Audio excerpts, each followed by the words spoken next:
Okay, go ahead. All right, so we are recording. Hi guys. You may not know me, you may not know Karen, but I'm I Karen. wanted to this is Karen. And I this was so last minute. I don't really have a game plan here, but there's been a lot going on and I felt that it was important to talk about it and share things that maybe need to be heard from somebody directly. Karen's one of my really good friends, and so It's we working. love having Okay. the beauty of Zoom. I'm on Intermission. and we're back. And we're back. It happens. We're It back. does. So okay. I'm just gonna jump right into it because for time purposes. But okay. So Karen, just I want you to first tell me a little bit about how you grew up. So I wasn't born in America. I was born in Ghana, West Africa. My parents were born and raised in Ghana, West Africa, and we immigrated to the United States at the end of 1997, I believe. So I was still basically a baby. Um, but we settled in LA, and I've only ever grown up in different parts of LA my entire life. When it came to everything, I've always been, except like I guess not middle school, sorry, like kindergarten, like I've just had public education all the way through. I've always been the minority. Like a lot of times I've been the only black kid in class, or like there'll be one other black kid um, that I would also happen to be friends with. But yeah, Okay. basically, I have been fortunate to grow up the way that I've grown up. My parents worked from absolutely nothing to where we are living in the San Fernando Valley right now. Um, and yeah, I've also been extremely fortunate to not experience extremely like overt forms of racism, but I've definitely experienced a lot of microaggressions and little things that just aren't appropriate to ask people. Or I've always been asked to be like a representative for like a lot of Black people or African people, when in fact we are all very different and we all think very differently, move very differently, and yeah, that's I think that's just a basic overview of how I've grown up and things like that. Okay. Thanks for sharing. So a question that comes to mind and that I've seen kind of spread all over the internet is that there's a lot of parents right now that don't know how to address some of these things. So when you think back with their children of several ages, but when you think back to your upbringing and the way that your parents either taught you about this stuff, or was it an encounter that you had experienced and then you came home asking about it, like what was it that you experienced, and also what would you recommend would be the correct way to handle something like that, especially for those that are not POC? And Mm-hmm. what do you think would be the best way to describe that? Yeah, that's actually a really good question. It actually reminded me of an incident that happened to me in elementary school. And this was like what I was in fourth grade, I believe, or beginning fifth grade. And I had just been doing my own thing, eating my own breakfast, because I always like ate breakfast at school in the morning. And one kid, he wanted like a piece of my breakfast, and the breakfast was like, we got options, dude. If you wanted to get this thing that I got, you could have gotten it yourself, but I wanted to eat and I was hungry. Right. But when I wouldn't want to share, and the thing is, like, I was generally like a sharing, caring individual. I always gave my stuff away or like shared it with people that wanted it, but at that moment I wanted it for myself, and I said no. And I remember this kid, he was a Latino boy, because the elementary school that I was at had a lot of like Latinos and Armenians, and he called me the N word, and I was like, in Spanish. And I remember the kid next to me that was my friend that was In also Latino. Yeah, Spanish? Latino. He was like, "Ooh, he called you the N word." And the girl that was like watching us, or like the TA, I don't know, the people that watch us eat breakfast, she was like real on it. She was like, "I need to take you to the principal because this was not right." But anyways, sorry, I had to recall that particular moment. But there had been moments in elementary school that for sure, like people ask me little things like, what is it like to be Black? How come your nose is the way it is, you know? And I had gone home. I had gone home and asked my mom about these little things. And she would always back it up like, you've been created by God. You are absolutely like, you are made in God's image, you're beautiful, and would always call out people for being ignorant on those little statements. And I remember in second grade, you know, when we learn about Martin Luther King Jr. and the civil rights movement, there's a lot that's omitted and a lot of things that we don't learn. And the way it's taught is that, like, as a child, it just made it seem as if like, oh, racism is over. You know, this man, he was assassinated, and then all of a sudden, when he died, everything became beautiful again, and we were all reconciled. But that wasn't the case. And when I immediately like I told my mom about what I learned that day. Like, I was like, so do racist people still exist? And my mom was like, girl, 100%. These people are all around us. They will always be around us. And I was baffled because I was so sure that based off of my education, that these people just didn't exist anymore, that, you know, racism was wrong. So like, why do these people still have to exist?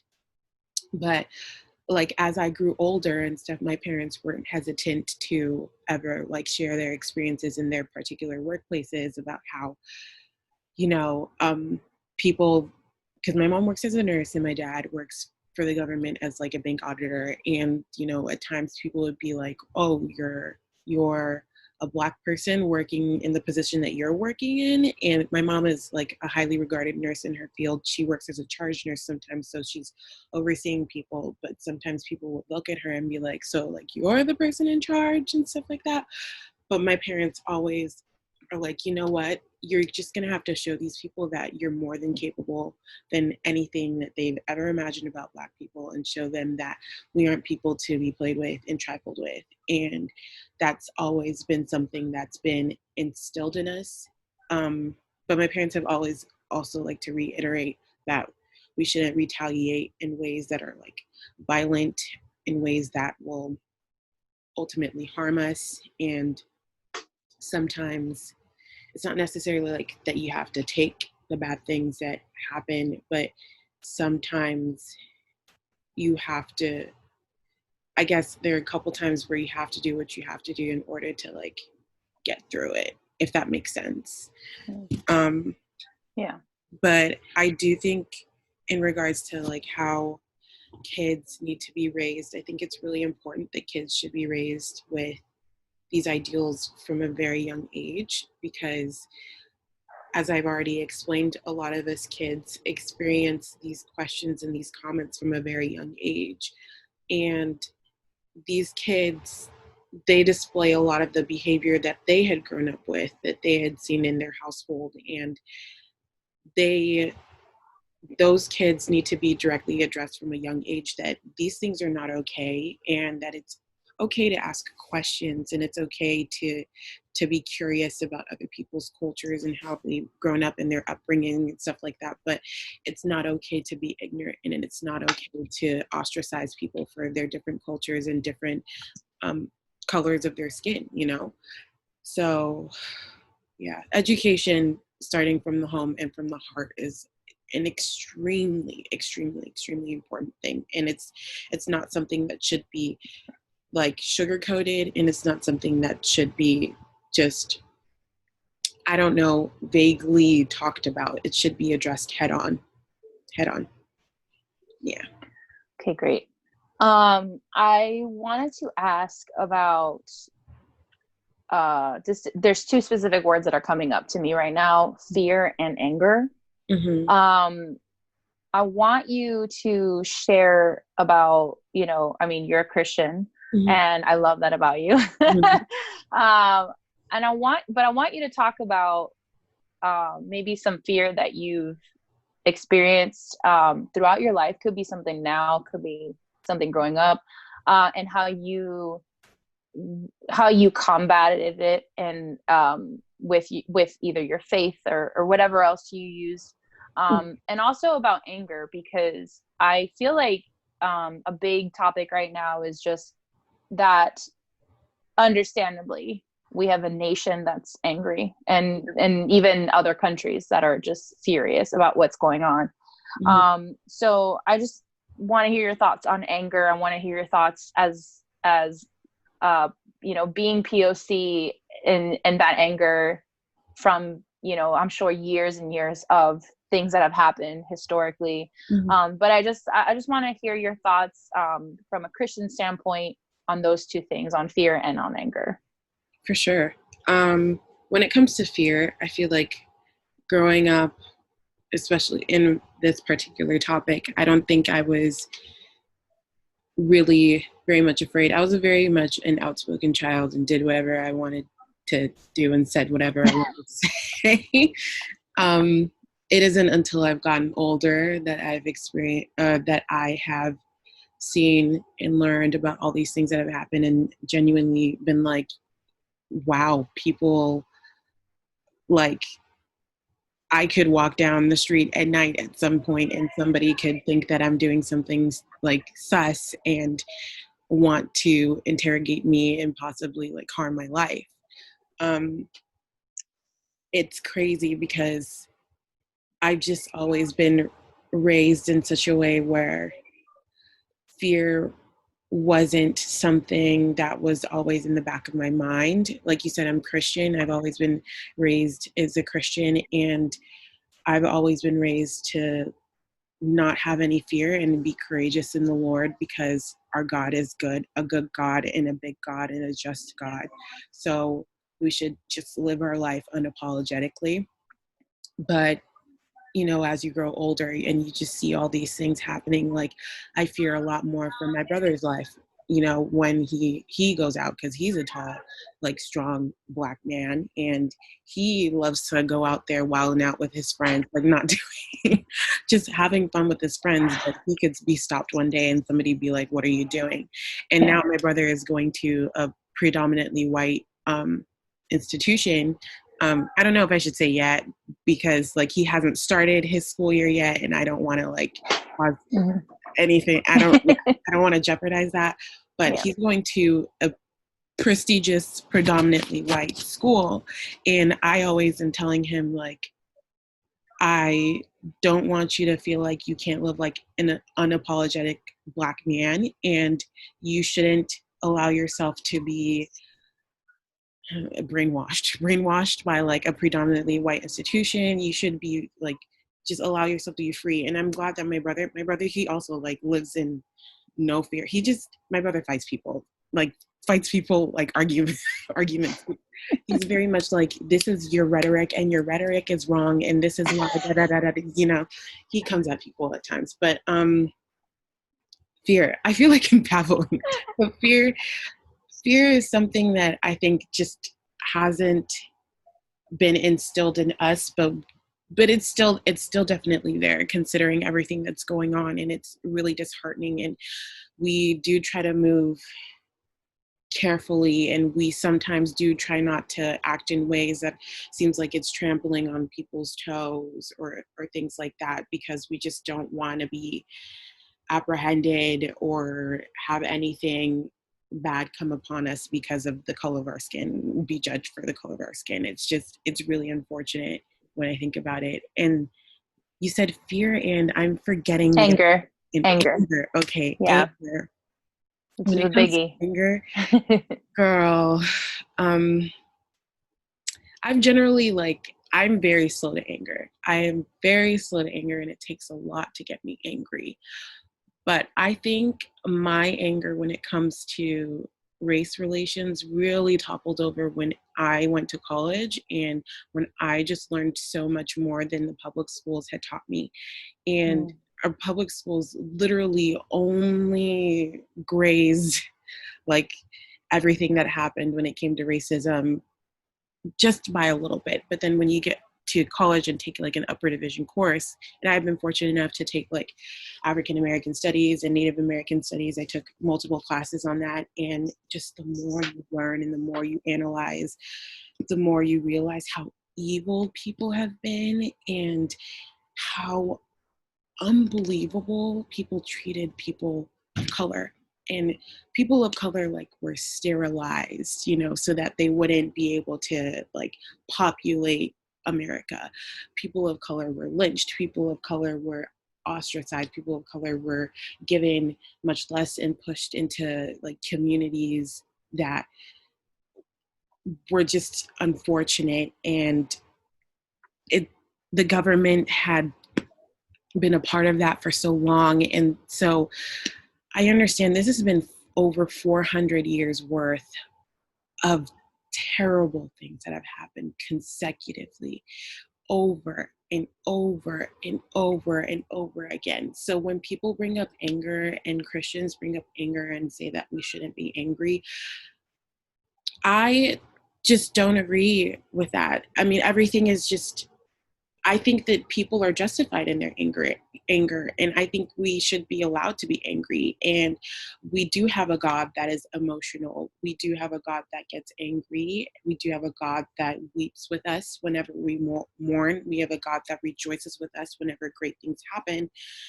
And I believe that God is really mourning with us, and he is angry with us because of all these bad things that have been happening. And one thing that I do want to say about anger, though, is that despite our anger being justified and everything, I personally can't say that I would be angry enough to like go out and take part in like looting people's businesses, especially when it comes to LA, and LA is full of lots of like Black and brown people and minorities that have their different small businesses.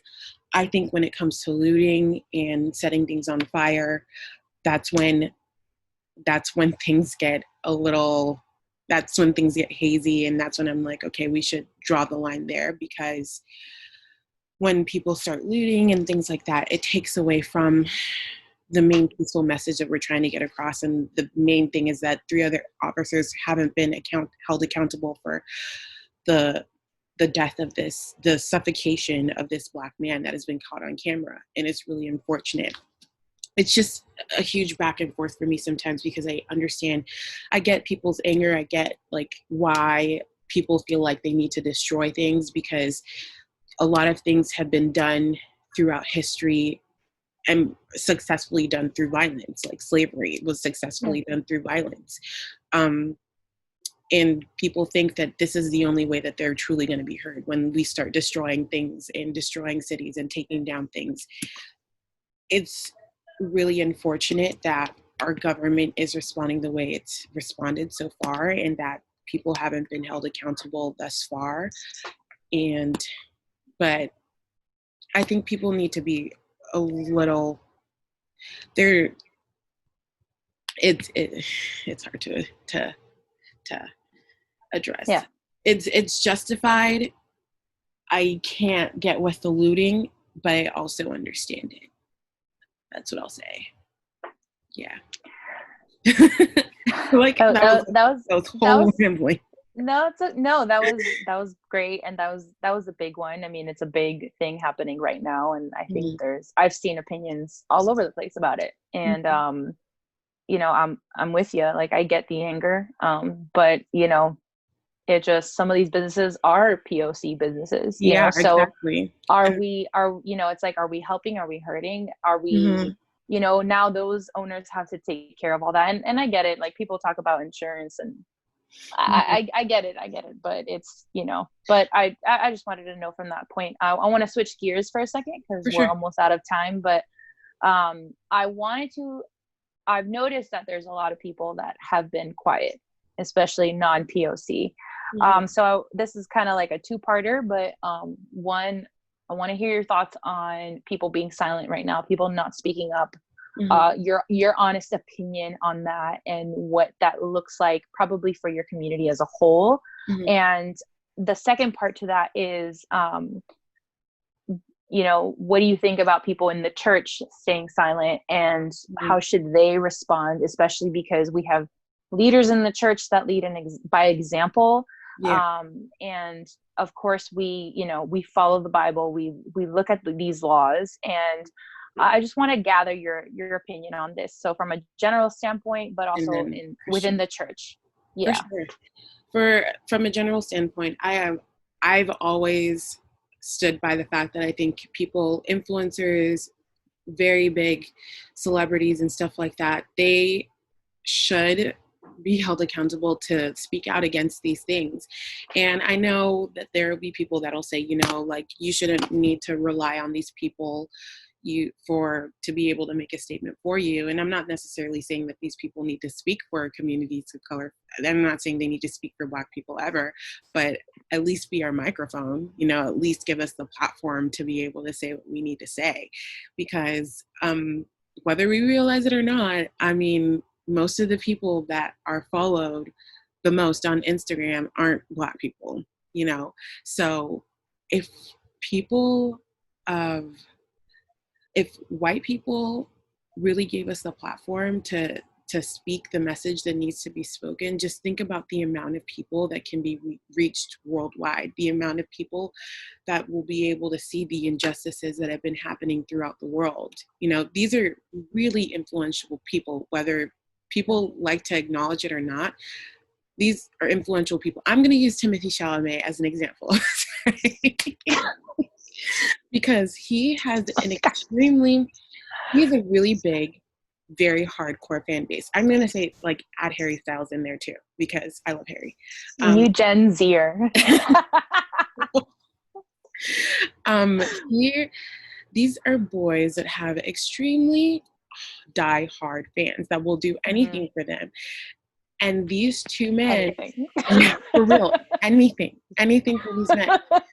And I think we've been very fortunate to have these two men speak out against racism and things like that and denounce it publicly on their platforms, because they know their fans will do anything for them, and they will listen to them, and they will speak to their representatives. They will tweet about it. And if you're on Twitter, all these fan accounts have been tweeting about these things nonstop because of their faves saying, you guys need to stand up for these things. So for anybody that says, like, we don't need to, like, ask white influencers or, like, other popular influencers to speak out on this, don't tell me nothing when you see these little fangirls, like, calling up these people. For real. Yeah. Just the more people that can stand up for these injustices, especially people in those positions, the more we'll be able to the more we'll be able to be heard, the more we'll be able to recognize something wrong in our society that needs to be rectified, the more we'll be able to make these huge changes that need to be made within society. And now switching on to the church, I'm going to say the church, out of everybody, should be the forefront. They should be the leaders. We should be the leaders in this. We should be the people speaking out against injustices and people being taken advantage of and systematic racism and things like that. But a lot of church leaders are real silent. They're real silent, and I don't know why. I can't even I honestly I can't even wrap my head around why these people are silent. I don't understand it. And I'm very thankful that people, like, very popular white pastors, or like Rich Wilkerson, Pastor Rich, Carl Lentz, it's escaping my mind, but the leader of VU Church. That is Rich. That is Rich. No, Church home. Zoe. And Zoe. Chad, Judah. Yeah. They're all extremely. They're all best friends. They're all best friends, and they have all used their platform with millions of followers to speak on this. And I'm so thankful for people like that. But there are still a lot of other church leaders that have been silent. A lot of other Christian music movements that have been silent, and it's really unfortunate, because when you think about it, Christianity as of right now is the number one religion in the world, and that makes up a huge population of people in the world, and we need to stand up for things that are going wrong.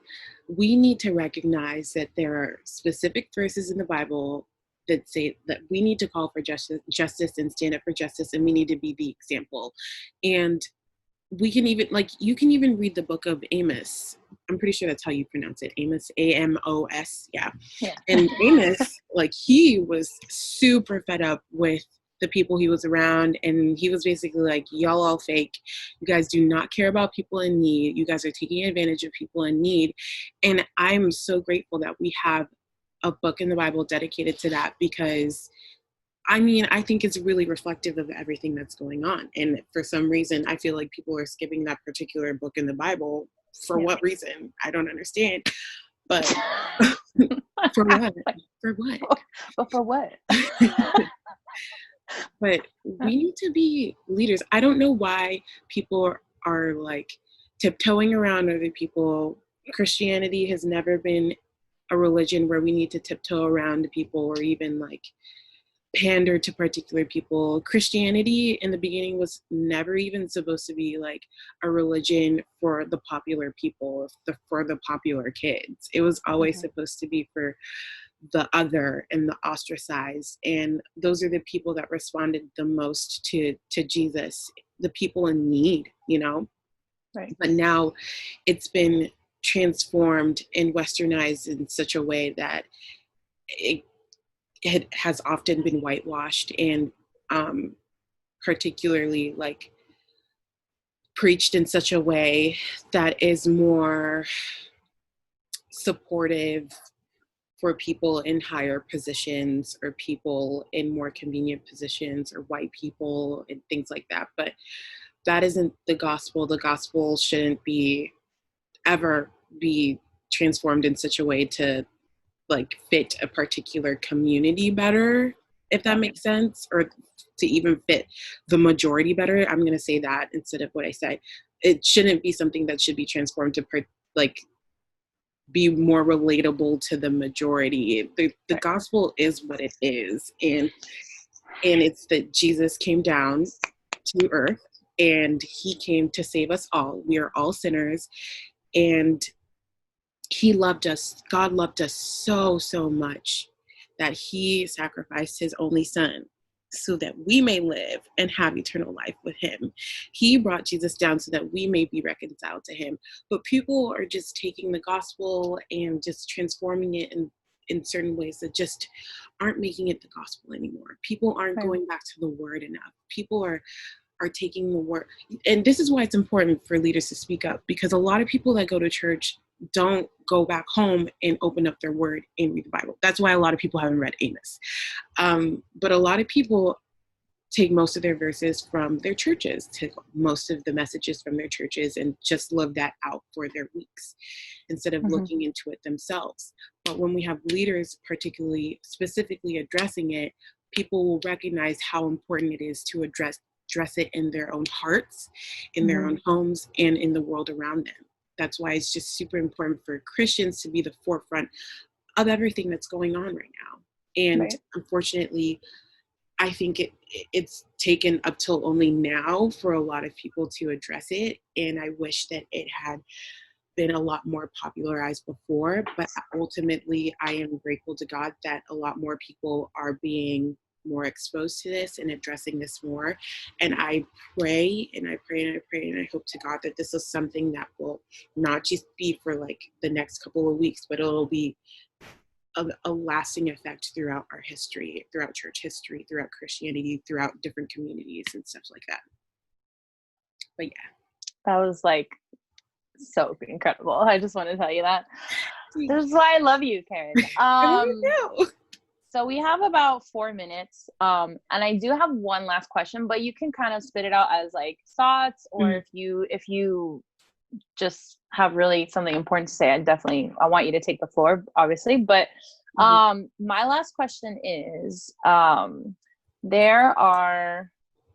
seen this a lot too, which is where I've seen people say, oh, well, I have Black friends and I have Black coworkers. I'm not racist, you know? They say that often. But can you share from your standpoint why saying that is not enough, and why saying that is, I think, problematic at a time like this? I think it's, I mean, in my opinion, I think it's like kind of putting a blanket over it or a band-aid It over it really and is. not getting down to the root of the issue. Yeah. I had a conversation just yesterday, which I've already shared to you about, you know, one of my friends that was kind of sort of in that same bubble, and I was able to have these conversations and bring to light, and I know that they absolutely are not racist, Mhm. but we were able to get down to that root and to talk about those things. So I just want to hear your thoughts on that, Sure. and how can someone do more at this time? Maybe they're a little bit lost, maybe they don't know. What are your thoughts? I think whenever I hear people say like, "Oh, I have black friends," or like, "I have black coworkers" and stuff, in the context that I've heard it most of the time, I think a lot of people use that phrase in order to absolve them from being active about the issues that are going about. They're like, you know what, I'm good. I already have people of color that are around me. I already have black people around me, so I'm just automatically not racist. And I don't really need to do very much because I'm good. I'm already Mm, good. But that isn't enough because just because you have black friends doesn't necessarily mean that you're even the most educated about black culture and about like what the black community is going through. You can have those black friends and you can learn some aspects about the culture, but like if you aren't doing anything actively about it, then like what's the point? you know what's the point if you aren't even trying to actively learn more about your black brothers and sisters community and the issues that they're going through? Like it would just feel like you're, I don't know, whenever I hear that phrase, sometimes it's like you have black friends just to have black friends and say that you aren't racist. It's just kind of like, okay, that's nice, you have black friends, but what are you doing about it? you know are you speaking up about anything that's going on? Are you trying to mm, ride for your black friends? Are you trying to expose the wrongdoings that have been done against your friends in their community? mm. Like, you Yeah. can't, I just don't think it's enough to say, like, I have black friends and, like, my favorite my favorite artist is Kanye West or like Travis Scott, like that isn't enough. It isn't enough. Like, honestly, like, and I believe like half of the people that even say that are still people that are out there like screaming the N-word and just don't understand the history Yeah. and the terribleness Yeah. behind it. I just think people really use that phrase as just a pass to keep living the life that they live and be passive about everything that is going on and stuff. But those are my thoughts on when people are like, I have black friends, da da da da da. Yeah. But was there another part to your question? Yeah. Where, like, if somebody doesn't know how, like, where to go from here, Mm, maybe they're just becoming aware that mhm, they've been saying that phrase their whole life and they mhm, haven't been involved. And it's possible, and so maybe they don't know where to start, they don't know where to go. mhm. Can you share a couple of like tips for anyone that feels that way, that feels like they want to do more but they don't know if maybe giving is the right way, they don't know if protesting is the right way, they don't know if reading a book, listening to podcasts, Mhm. speaking to the black community in person, like what do you think? And I want you Sure. to also include those that maybe like also have police officers in their families, Mhm. and maybe they don't know how to handle this because maybe they have black friends that they love and police officers that they love, and Mhm. they don't want to get in the middle but they want to help. Yeah, What are some tips? for sure. I think one of the easiest things to do is that if you do have black friends, like ask them what their experiences have been as a black person in America. Just trying to grasp what black people are going through personally is a really big important step. I think another thing is being educated. There are a lot of easily Googleable or even YouTubeable like resources that are available, um, where black people recount different things that have happened to like their grandparents, their parents themselves, and there are lots of books out there. And if like people want to take classes on it, there are classes that are available. I would have to find links for that, but I know for a fact that there are classes where you can be educated on privilege and what Black people have gone through and what you can do. I think peaceful protesting is also another great thing to do because, like I said, there are still 3 officers that still haven't been held accountable, and the government, our local government needs to hear about this and needs to understand that this is not okay.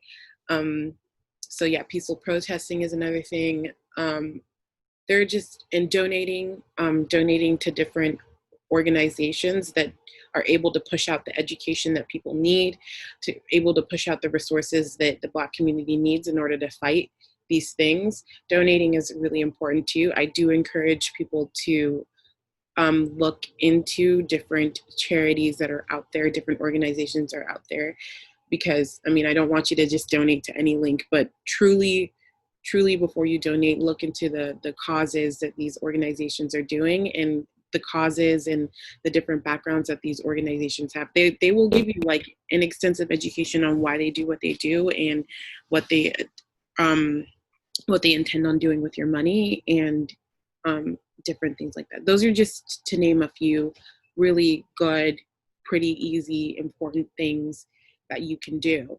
And when it comes to people that have police officers in their household and also Black friends and they aren't sure how to go about it, I think being able to be open for conversation is one of the most important things, as opposed to going in with an inherent bias or anything like that. Just being able to be open to educating like your particular family members if you need to, being able to be a line of communication between police officers and protesters and and the Black community, I think is also a really good thing, because I do think that that we need to sit down like at a table, kumbaya circle or something, and really talk to each other. Really talk to each other. Like the Black community really needs to let officers know, like, I don't like the way that you've been treating Black people. I don't think that the way that police officers are trained in the best way to be able to protect and serve us, you know, and being able to go from there and be like, so what can we do to be able to rectify all the wrong that police officers have done? Like, what can we do in our particular systems that can allow us to better handle situations like this when we come across them? I think just allowing for that open conversation is a really big thing. And also like letting people let their let them get their anger out, but also I would like to encourage people that they shouldn't take it out on police officers, because police officers are just as human as the next person, and they are at fault, and they do need to be held to a higher standard for sure, because they've gone through training and they do need to be held accountable. But I don't think that it's necessarily fair to completely discredit everybody out there, you know, because there are, whether like people would like to recognize it or not, there are a good handful of police officers that are willing to learn and willing to be on our side and stand by our side and fight with us and fight for us. So open conversation on all sides is very much needed when it comes to that particular issue. But yeah. Love that. I will happily feed anybody that wants to do a kumbaya Yeah, honestly, table. I feel like giant bonfire somebody kumbaya circle. didn't Oprah do that at one point or something? I I feel like wouldn't be somebody did it. surprised if she did. She's Oprah. She has all the money in the world. Like she She's can amazing. honestly like do the hugest kumbaya circle, and people would be like, Oprah, Oprah, Oprah's kumbaya. Oprah, What? Stedman, get your girl. Yeah. Well, Yeah. Karen, I know you have class coming up. Karen is a student, almost Damn. done. But thank you for your time. Mhm. Thank you for being honest. Thank you for being just opening up your heart. I hope whoever listens to this, I hope you're inspired. I hope you're encouraged. I hope that you can relate, or maybe you've learned something today. It's really important right now. So just thank you. Thank you again. And well, I'm gonna call this conversations with Jess or something. Like, Yeah, I don't even conversations know. with Jess. And I would But like to say thank you, Jess, for being curious and always wanting to be open to conversation and education when it comes to all of this. It's really important to have more people like you that are willing to have these talks and everything. And we're all human. We're all extremely imperfect and everything. I'm not going to say that everybody's going to agree with everything that I've said. And I'm not the most perfect speaker for sure. And I may have left some things out, but this is just one conversation of many that need to happen, and yeah, this is absolutely. just the beginning of a lot of change. So thank Yeah. you for being open to having Yeah. this conversation. I'm very passionate about injustice, about fighting. I feel like I told my mom today I should have been a lawyer for sure. Honestly, you would have been a There's still pretty great. time. I mean, if you do still want to be a lawyer, Kim K. be the next. Yeah, you don't even need to be Kim K. You be Jess. Like who needs clemency? Hold on, Yeah. hold on.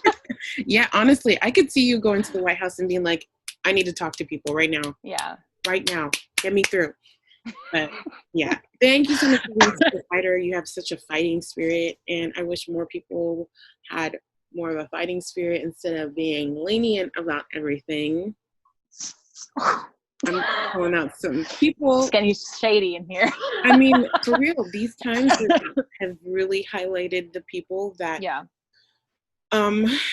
See these issues as important and see these issues as just another bypassing thing in their lives. So yeah, I'm it's looking at really you for the influencers. yeah, just a little note to that, and then we can end this. But yeah, I'm with you.